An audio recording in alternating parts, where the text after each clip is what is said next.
तो वो हटने से आधा प्रॉब्लम ऐसे ही सॉल्व हो जाएगा। 63 साल पुरानी चिकित्सा संस्था सेवा सदन के भवन को तोड़ने का आदेश रांची नगर निगम के नगर आयुक्त ने दिया। सेवा सदन प्रबंधन ने इस आदेश को गलत करार दिया है और इससे हाईकोर्ट में चुनौती देने की बात कही है। प्रबंधन का कहना है कि सेवा सदन का भवन नक्शा 1980 में आरडीए के पास किया गया और निगम के सामने से पेश भी किया गया, लेकिन नगर आयुक्त इसे नहीं मान रहे हैं। अस्पताल प्रबंधन ने ये स्पष्ट कहा कि मरीजों को भर्ती नहीं करने का आदेश नगर आयुक्त नहीं दे सकते हैं। आपको बता दें कि नगर आयुक्त ने अवैध निर्माण का आरोप लगाते हुए उसे तोड़ने के लिए 15 दिन का समय दिया है, नहीं तो 16वें दिन उसे तोड़ने की कार्रवाई की जाएगी। 1960 में बिल्डिंग बनी थी, 1980 में बिल्डिंग का एक्सपेंशन हुआ था। उस एक्सपेंशन का नक्शा पास है और नक्शा हमने जो है नगर आयुक्त के कार्यालय में जमा किया है। अब उस नक्शे का संज्ञान नहीं देकर उन्होंने इस बिल्डिंग को तोड़ने का आदेश दिया है। ये सरासर गलत है।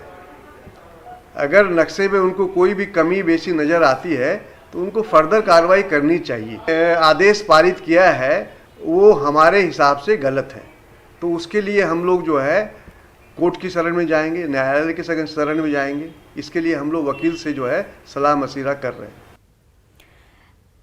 बीजेपी प्रवक्ता प्रत्युष शाहदेव ने कहा पूरे राज्य में भय का माहौल व्याप्त है। उन्होंने आरोप लगाया कि हेमंत सोरेन सरकार में बुलडोजर राज चल रहा है और गरीब लाचार मजदूरों के लिए बने सेवा सदन को बंद कर दिया गया है और उसे जबरन तोड़ा जा रहा है। उन्होंने ये भी पूछा कि सेवा सदन नगर निगम के अस्तित्व में जाने से पहले ही बना हुआ है, तो फिर इसे तोड़ा क्यों जा रहा है। पूरे राज्य में भय का व्याप्त माहौल है और राजधानी में तो बुलडोजर राज चल रहा है हेमंत सरकार के कार्यकाल में। अब आप देखिए, जिन गरीबों ने अपनी झुग्गी झोपड़ियों को खड़ा किया उनको बरसात के मौसम में बेदखल कर दिया जा रहा है। और तो हद तब हो गई जब इन्होंने नागरमल सेवा सदन हॉस्पिटल, जो इस शहर का एक प्रतिष्ठित हॉस्पिटल है, उसको इस कोरोना काल में उन्होंने बंद कर दिया और तोड़ने का आदेश दिया। और हम सरकार से मांग करते हैं कि अविलंब इस बुलडोजर राज का वो खात्मा करे और लोगों को रिलीफ दे और सेवा सदन जैसे प्रतिष्ठित हॉस्पिटल को कोरोना काल में तोड़ने का औचित्य समझ से परे है। राज्य में अवैध निर्माण पर नगर निगम सख्त नजर आ रहा है। बिना नक्शा के ही भवन बनाने पर नागरमल मोदी सेवा सदन को 15 दिन में तोड़ने का नोटिस दिया गया है। वहीं हीनू नदी के किनारे बसे होटल एमराल्ड पर भी निगम की पैनी नजर है। नदी के क्षेत्र में अतिक्रमण कर होटल का बाउंड्री वॉल बनाया गया था, जिसे हटाने का निर्देश अंचल कार्यालय की ओर से पहले ही दिया गया है। आपको बता दें कि होटल एमराल्ड कांग्रेस के नेता और मंत्री आलमगीर आलम की पत्नी निशत आलम के नाम पर है। नक्शे में बदलाव कर होटल का निर्माण करने और पहले से के लगाए गए 97 लाख के जुर्माने का भुगतान नहीं करने पर होटल पर 2 करोड़ 68 लाख का जुर्माना भी लगाया गया है और 30 दिन के भीतर राशि नहीं जमा करने पर होटल तोड़ने की कार्रवाई भी की जाएगी। अधिक जानकारी दे रहे रांची से संवाददाता निरंजन कुमार। होटल इमराल्ड हीनू नदी के किनारे बसा हुआ है। हाईकोर्ट के आदेश पर नगर निगम इसे तोड़ने का आदेश दिया है। बता दें कि होटल इमराल्ड प्रदेश कांग्रेस के कदावर नेता मंत्री आलमगीर आलम की पत्नी निशत आलम के नाम पर है। चुनाव आयोग को दिए गए शपथ पत्र में मंत्री ने इसकी कीमत 75 लाख दर्शाई। नक्शा का विचलन कर होटल का निर्माण करने और पूर्व में लगाए गए 97 लाख रुपए जुर्माना का भुगतान नहीं करने के बदले कुल 2 करोड़ रुपए का जुर्माना भी लगाया गया है। 30 दिनों के अंदर अगर इस राशि को निगम में जमा नहीं किया गया तो होटल को तोड़ने की भी कार्रवाई की जाएगी। गौरतलब है कि होटल इमराल्ड के नक्शे की जांच जब की गई तो इसमें पाया गया कि G+4 के इस होटल का केवल ग्राउंड फ्लोर ही कमर्शियल है, बाकी के सारे फ्लोर का नक्शा रेसिडेंशियल पास हुआ है। लेकिन जांच में पाया गया कि बेसमेंट पार्किंग में यह होटल बिल्कुल अवैध है। आपको मैं तस्वीरों के माध्यम से दिखाना चाहता हूं कि यह हीनू नदी का एरिया है और मेरे पीछे जो तस्वीर के माध्यम से देख रहे हैं ये बिल्कुल इसकी जो बाउंड्री लाइन है ये हीनू नदी के किनारे बसा हुआ है। आप देख सकते हैं तस्वीरों के माध्यम से। रांची, निरंजन।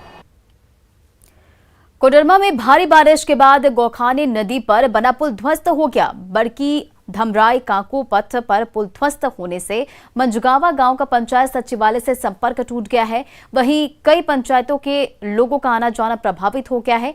20 साल पहले बना ये पुल पिछले साल ही आंशिक रूप से क्षतिग्रस्त हो गया था, जिसके बाद पुल के दोनों साइड डायवर्जन लगाकर भारी गाड़ियों के आने जाने पर रोक लगा दी गई थी, लेकिन मरम्मत नहीं होने से ये पुल इस बार पूरी तरह से टूट गया और पुल के क्षतिग्रस्त होने से अब लोगों के 10 से 12 किलोमीटर के अतिरिक्त दूरी तय करनी पड़ेगी।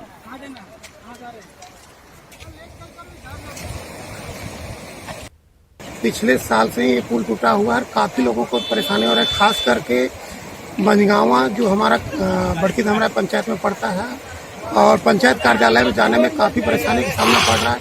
और काको पंचायत का मुख्य मार्ग क्लियर डैम जाने के लिए चाहे थाना हो या डॉक्टर के पास जाना हो या बाजार जाना हो तो काफ़ी परेशानी का सामना करना पड़ रहा है। घूम के उर्मा हो के जाना पड़ रहा है, जो काफ़ी दिक्कत हो रहा है। खाने नदी बड़की धमराई पंचायत के अंतर्गत है, जो अभी क्षतिग्रस्त हो चुका है लगभग 1.5 वर्षों से, और ये प्रशासन का भी पता है और सरकार को भी, लेकिन इसमें आवागमन हजारों लोग आवागमन डेली करते हैं और बहुत बाधित हो रहा है सभी बच्चे के, बूढ़े के, नौजवान और जो बीमार लोग हैं अभी कोरोना काल में। दुमका के मसांजोर डैम का जलस्तर 386.10 फीट तक पहुंच गया है। बुधवार की सुबह डैम के 11 फ्लड गेट से मयूराक्षी नदी में पानी छोड़ा गया था, लेकिन डैम के जलस्तर पर नियंत्रण नहीं हो पाने से सभी 21 गेट से पानी छोड़ दिया गया है। यहां डैम का नियंत्रण पश्चिम बंगाल राज्य सरकार के सिंचाई विभाग के अधीन है।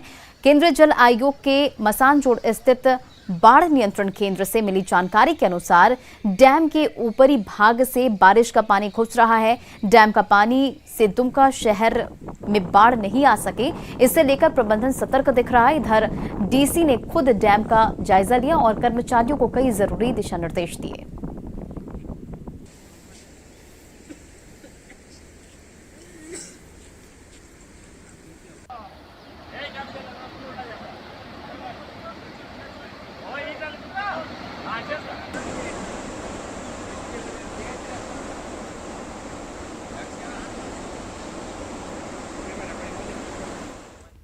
पाकुड़ में कोरोना काल में ही कहीं डॉक्टरों की कमी खली तो कहीं ऑक्सीजन के लिए आपाधापी मची, लेकिन जब तीसरी लहर से निपटने की तैयारी चल रही है तो जिले में डॉक्टर और स्वास्थ्य कर्मियों की घोर कमी है।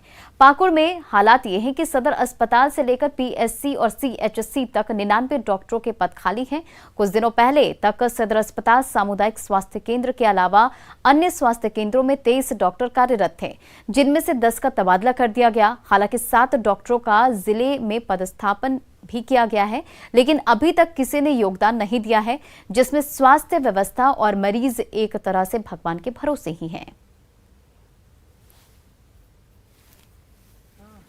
ठीक है, हम डॉक्टर स्टाफ की ट्रेनिंग हो गई है और साथ साथ अभी चल भी रहा है, तो किसी और साथ साथ उन लोगों का जो मेडिसिन जो जरूरत पड़ता है उस समय में वो भी मेडिसिन उपलब्ध करा दी गई है।